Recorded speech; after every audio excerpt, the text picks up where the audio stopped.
right? But I was studying psychology. So in some case studies that I faced, I found people who have been raised. You're a student of psychology. Yeah. So do you not see the psychology I'm coming with? Listen, about heaven and hell. Do you get the heaven and hell concept of psychology? That's why I said if I would listen to what you're saying and your understanding of it, I would totally agree.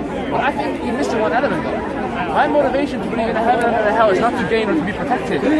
My only reason I believe in it is because the origin where it came from, to my understanding, has brought a logic which is complete to me, which is brought a evidence to me that I cannot reject.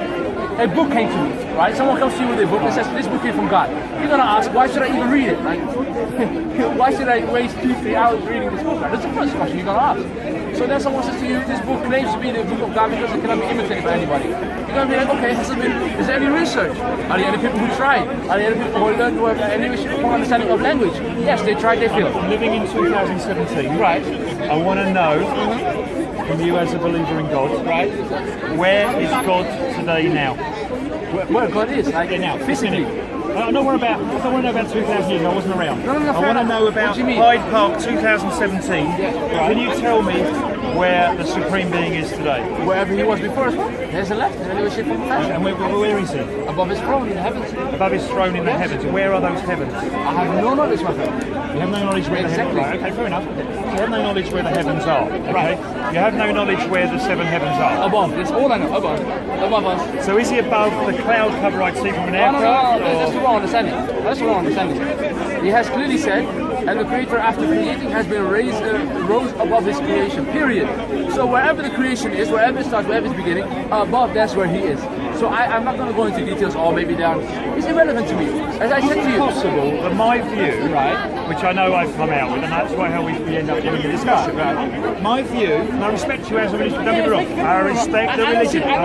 I'm talking about world religion, that's what I'm talking about. I understand why people are in ideologies, I get it. As far as I'm concerned, I can pretty much explain why people are in ideologies. Right. There's a lot of reasons why we're all in ideologies. It's the way human beings are. So it fits human psychology, and it fits it perfectly for me. So do you see the logic that I'm giving? That a heaven and hell story are a brilliant way of controlling people within a religion. As I said 2 times now. According to your explanation about how people use heaven and hell to control people, I totally agree. Right, okay. But as I said to you, I am not motivated by heaven or hell to pray. I'm not. The reason I'm motivated to pray and to devote my life to a higher creator is because I've looked at his book, that I believe that came directly from him, and I have not found any contradiction, nor have I found anything that goes against it. It made perfect sense to me. Therefore, why should I not live by those standards? Well, then I've got an issue with you, which is a nice one. Go on. I can, at this point, on a human level, agree to disagree with you. Agree to disagree with you. So I can say to you that I believe my psychology of this is that heaven and hell are totally made up human concepts. Forget heaven and hell for a second. Forget it. Let's say we both. But the belief of a supreme being out there for me. Right, the supreme being for me doesn't make any logical sense at all. Can I ask you, what makes logical sense to you then? What makes logical sense to you? What makes sense to me is I'm living in a bio-geopolitical world. And what I mean by that is I'm living in a world that seems to have emanated from biological processes that we're trying to find out. We don't know all the answers, hang on a minute. But the most logical thing to me is I think that my religions are made up stories. We need the answers. Human beings need the answers. So you just said quickly, hang on a minute. Let me answer this question. You said, hang on a minute, because you didn't have the answers either, so you didn't want to go further into it. Thank you. Right. Thanks for that. Really useful, yeah. Right. The issue for me is very simple. Right. You are telling me that there is a God, a supreme being, sitting up in a symbol. Let's not even say sitting up, just say above us, period. In whatever shape, form, or fashion. Just say outside of his creation, period. I'm saying there isn't. Okay. And the reason I think there isn't, is this God has never appeared to anyone in the entire history of the world. According to your understanding, your belief, your knowledge, yes. Yeah. Where have you got your facts from? Or from a man-made written book? You know, a man-made written book. No, exactly. Well, that's the whole point. That's the whole premise. It's not even a man-made book. So why doesn't God come himself? Why do we need agents? Because now you ask me. All the religions need agents. Jesus, the angel Gabriel, So I can't, Sikhs, the Buddhas. I can't answer 3 questions at the same time. So you need to pick one of these 3. You know, which one do you want me to comment I think on? I know why you can't answer the 3 questions. I've already given you the most logical question I ever gave. So my point is, let me ask you a question. I'm asking you where God is, and you're telling me he's up in the 7th heaven. Yes. Does that sound to me a logical person? Absolutely possible. No.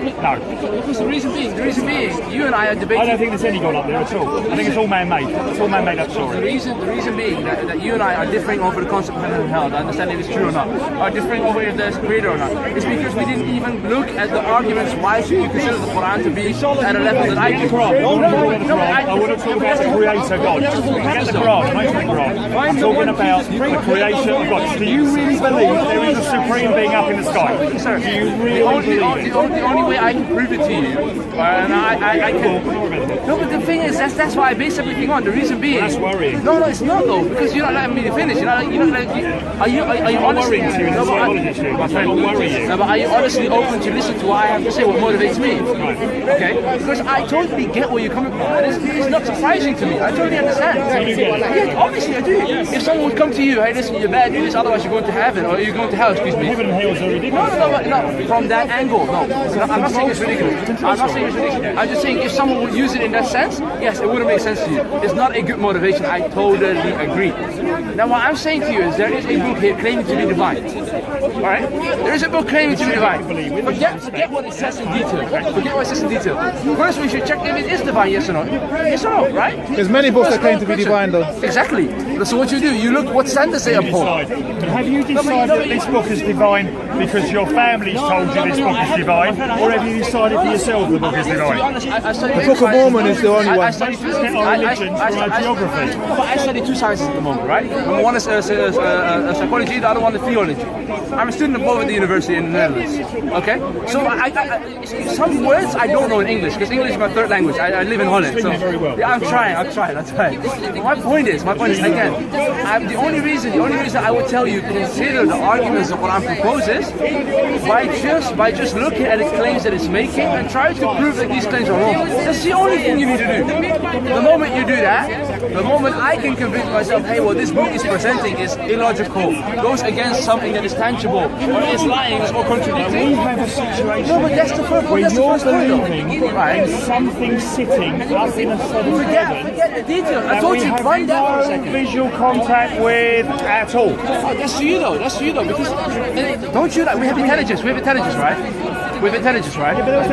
You and I. I'm saying there's nothing there. Forget that for a second. I'm telling you, you are debating about detail. I'm just telling you, let's look at the premise. Let's see if the premise is valid, yes or no. Details, everything. No, but forget that. I agree. Everything's in the detail. It's the detail that matters.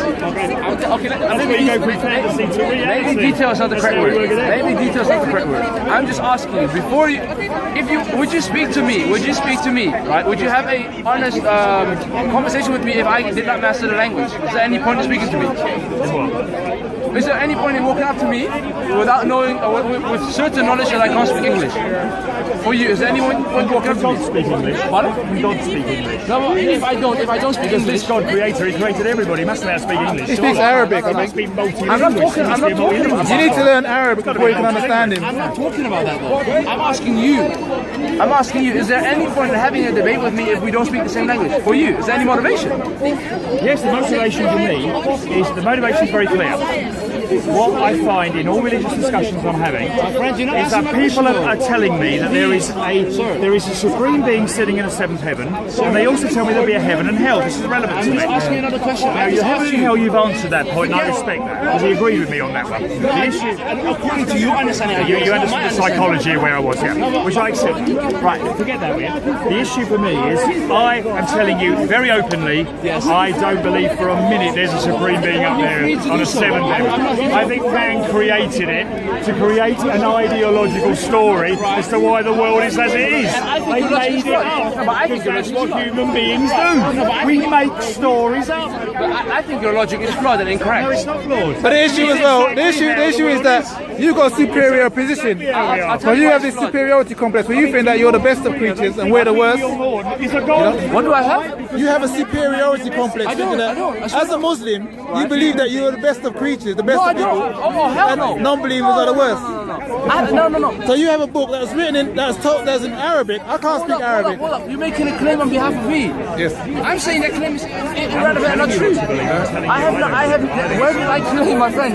Where did I claim that I'm better than you? Okay, so the Quran doesn't say that non-believers are worse than cattle. Believing things that we Where does it say that? Does it say that in the Quran? I'm just asking you, where does it say it? Does it say it in the Quran? I'm asking, I don't know, tell me. I was here last week talking to Muslims and they said it says exactly well, then that. ask those Muslims where they got it from the Quran then. Because you guys should know, you should know the Quran. Don't say you guys, address me as a person, as an individual. If I'm asking not you, responsible for anybody else. I'm asking you, because I'm not a scholar of the Quran, Right. I'm asking you, does it say in the Quran that non-believers are like cattle? Nay, even worse than cattle. You know, Quran does not have one word for don't like people who are not non-believers, so Muslim. maybe a logical stance. You know, Quran divides people who accept the message, i.e. who became Muslim, and the people who rejected in different categories. Yes. It doesn't say all people who don't believe are like worse beings and let them all be burned and whatever and kill them. It doesn't. It makes it clean. It distinguishes between non-believers. Yeah, so what's it says you have non-believers who are hostile, and you have non-believers who just reject. It's their choice, free to do so. And you have non-believers who at some point try to appear as Muslims, but at the same time are not. So it makes differences. There's categories, right? So what would happen to me as a non-believer when I die? If you as a non-believer die not submitting to God, I believe you're going to go to hell. I'm going to go to hell? Yes. Now that is you threatening me. I'm not threatening you. No. You're threatening me.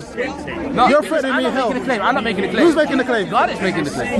No, you're just saying you're not making a claim, but your big invisible. I believe in the claim. Your big invisible friend is making the claim. Pardon? You're saying you're not making a claim, but your big invisible friend is making a claim. You call him big invisible. It's like me saying my big invisible brother behind me that you can't see is going to torture you and burn you forever if you don't believe in him and worship him. Yeah, but can you see how ridiculous that is? Listen, you're comparing two things. You're comparing something that's not tangible and something that's not in any way, shape, or form being going against logic to something that I can prove, that I, to my understanding, can prove to you as well, right? And you choose to reject it. That's two different things. But don't. Because I got a question for you. Now you're talking about your invisible friend, right? Yeah. Is there any way you can prove to me that he exists? Is there any way you can prove to me that your Allah exists? I can't. You How? can decide. No, wait, one second though. Let's move at one pace, okay? I can give you those claims. You can choose to reject them. That's fine. I'm just asking you, can you give me claims which in any way, shape, or form through logic make sense that your friend exists? No, I cannot. Okay, now, I can though. No, the thing is,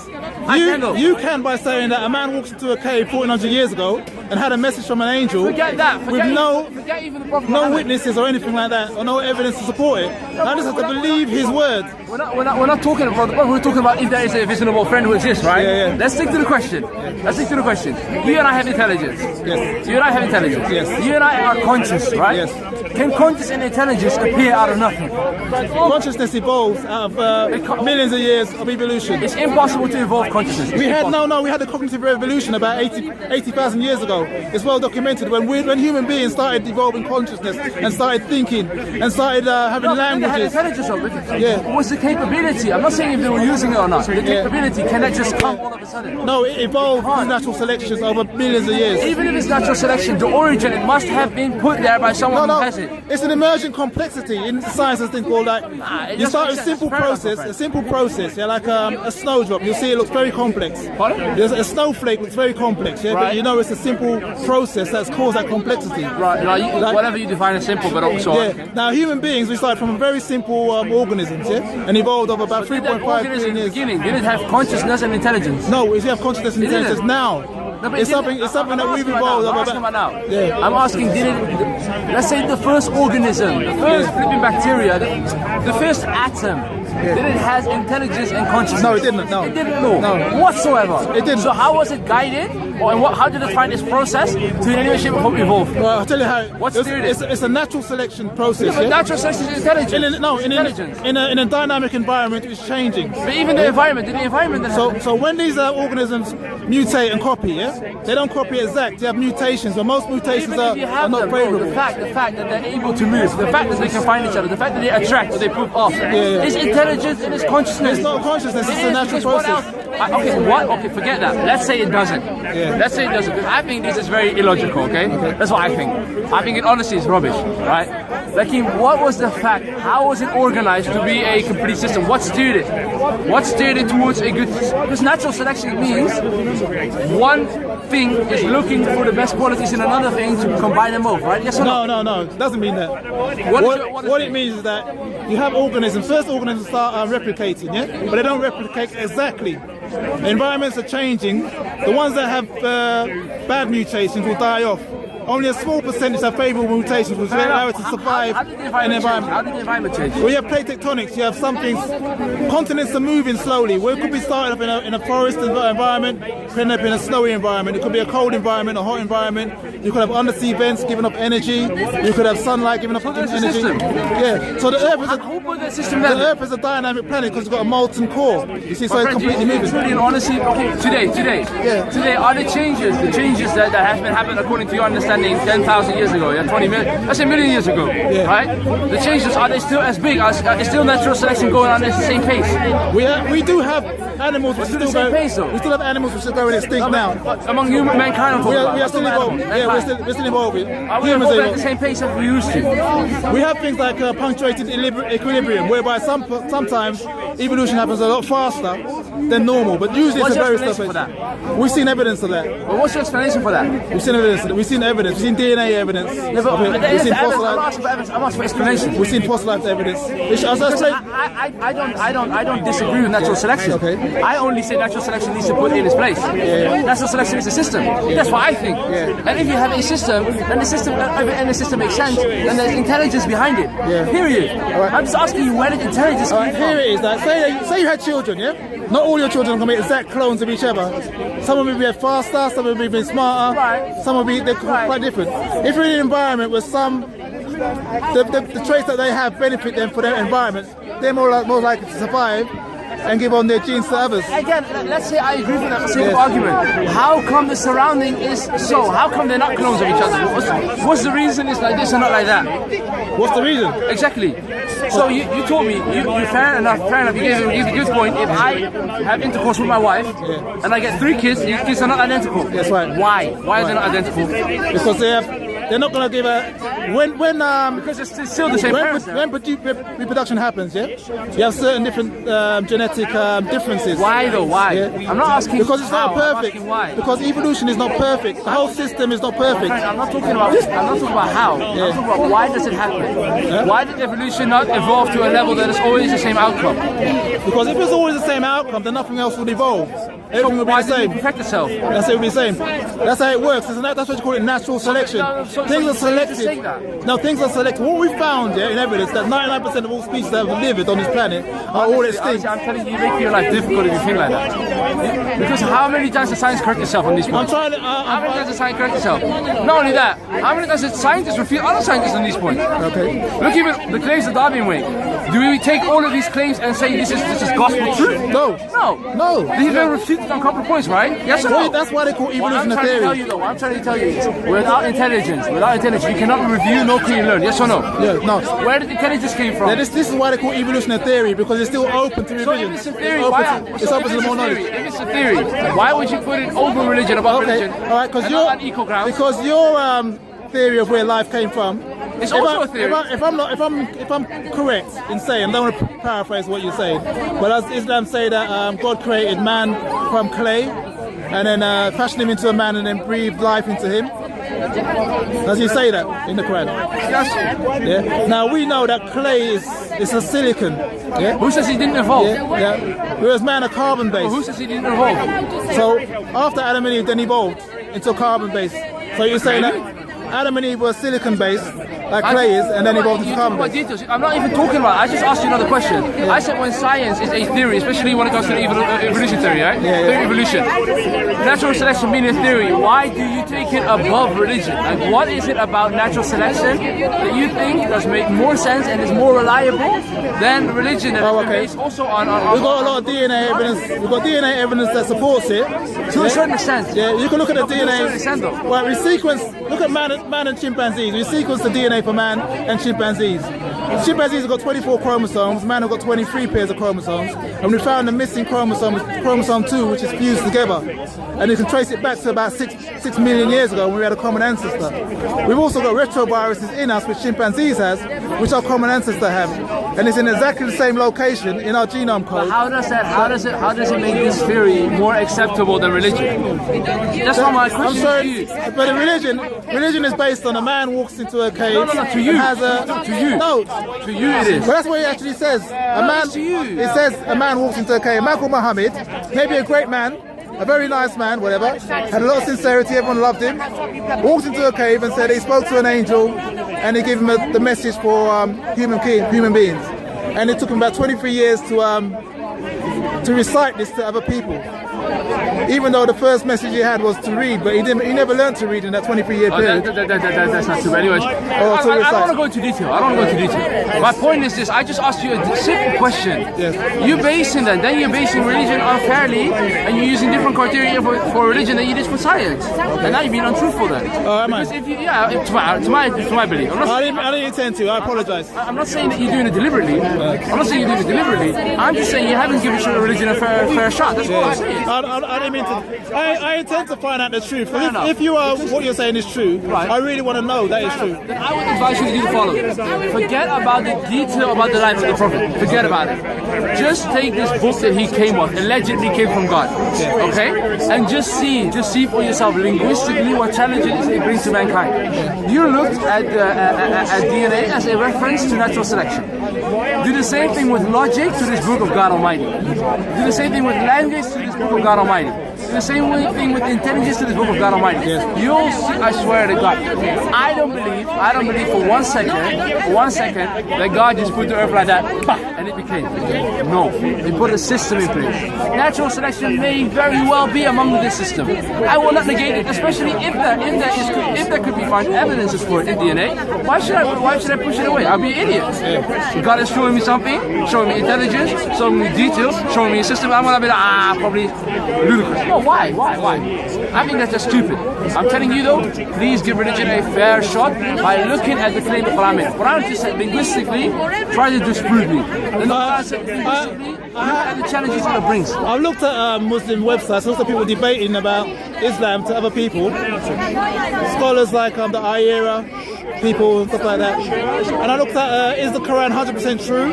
And I looked at scientific flaws in the Quran, trying to debunk the fact that it's scientific. But now, if you would use scientific facts, science changed, science static. Okay, let's say what we knew about the moon and the way it's actually reflecting the light of the sun, we didn't know. Let's say 200-300 years ago, we didn't know that. Not to that extent. We thought it was emanating from its own light. Yes or no? Science cursed itself. So how can science be the bar to check revelation? We found it's emanating from what? Pardon? The moon's light is emanating from what? It's reflecting from the sun. Yeah, reflecting from the sun. Right, but before, let's say a couple of hundred years ago, scientists were from the understanding that it was emanating its own light. They correct itself by what? By having more equipment, by being able to review. Because science always checks itself, right? But doesn't the Quran say that the moon is emanating its own light? Pardon? Doesn't the Quran say that the moon has its own light? No, it says it's reflecting light. Does it say that? Yeah. Okay. Chapter number 71. But I would say don't use science as a bar to check the Quran. Use language. Why? Because science is evolving. Science checks itself. Science is something today. In 10 years they said, no, we made a mistake. We got new knowledge. And that's the beauty about science. Science is not arrogance. When it finds new evidence, it's we'll take it. Yeah, that's right. So don't use something that is static to prove something that is hopefully factual. Yeah. Try to use language and logic. Well, what I find is that religion is very static. Because I mean, religion say this book is 100% true, right, and it cannot change. Right. You know, so that puts you in a kind of like a wall around your knowledge. I understand, but what you should do is put these claims to the test to the best of your ability. Yeah. If you then are not convinced, put the books up to the side. Yeah. But if there is even a part of you that says, you know what, that kind of makes sense. Honestly, just be open-minded. Yeah. I'm not telling I myself can never ever convince people. It's impossible. Are you open-minded enough to say that the Quran might be not true? Because to my understanding, as of right now, as of today, I'm not talking about 10 years in the future. Yeah. As of today, I am firmly of the belief that the Quran in and of itself, linguistically, is unparalleled whatsoever. And to my understanding, the best that I can see when it comes to history and what has been written down, is that it's literally the same book as 1400 years ago. Maybe you should be telling yourself to be open-minded, not telling me. No, I am. No, because you said it's 100% true. I think scientifically that I can be wrong, and there's more to learn. Right. So I'm always. I think that, I swear to God, if you would present me today, evidences that this book is not making sense, why would I follow it? Okay. Why? I'll be stupid. Right. Google scientific flaws in the Quran then, and see what you find. I don't think that science is a good bar though. It should be language. Okay, yeah. See you then, yeah? Thank you for your talk. I gotta go, yeah? Take care, man. I'm going home, I guess. All right, bye now. Have a great day.